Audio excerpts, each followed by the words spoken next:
Brooklynites of all ages recently ventured to MCU Park in Coney Island for a very special promotion hosted by the Brooklyn Cyclones. Gil Hodges bobblehead night. What a great way to salute a Brooklyn baseball legend.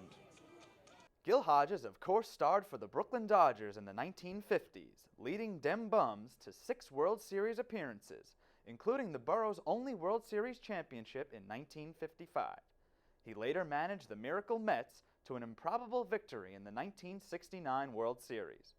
But even more impressive than his baseball accolades was his lifestyle as a Catholic gentleman, husband, and father, and as a faithful parishioner at Our Lady Help of Christians in Midwood.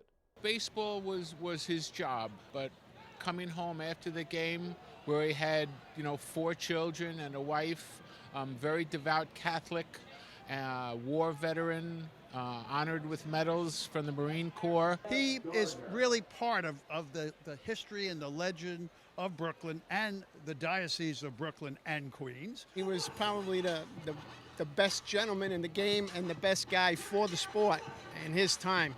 Just like the parachute jump and the cyclone roller coaster, the name Gil Hodges is iconic when it comes to representing the borough of Brooklyn. Gil was always a Brooklyn legend and icon here.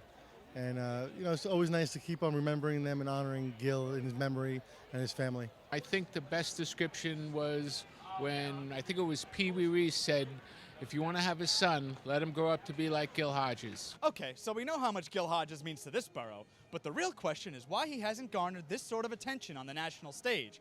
Naturally, I'm referring to the long-standing debate as to whether Gil should be voted into baseball's Hall of Fame. As a player and manager, Hodges fits all the requirements needed for enshrinement, including playing ability, character integrity, sportsmanship, and contributions to the game.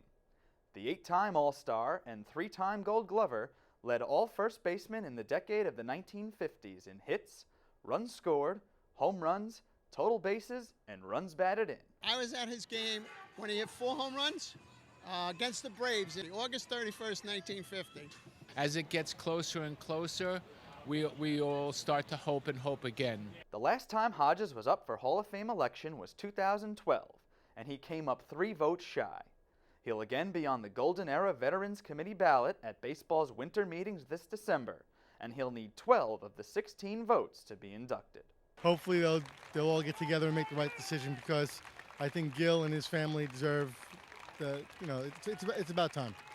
It's important not for me, not personally, but for my mom. She's getting up there in age. She's going to be 88 in a couple weeks. I'd like to see her see that. As a player, as a manager, and most importantly as a man, Gil Hodges rightfully belongs in Cooperstown. Hopefully this winter, the baseball gods will finally answer the devout prayers of the Brooklyn community. Reporting for Currents, I'm Jim Mancari, and we're really pulling for you this year, Gil.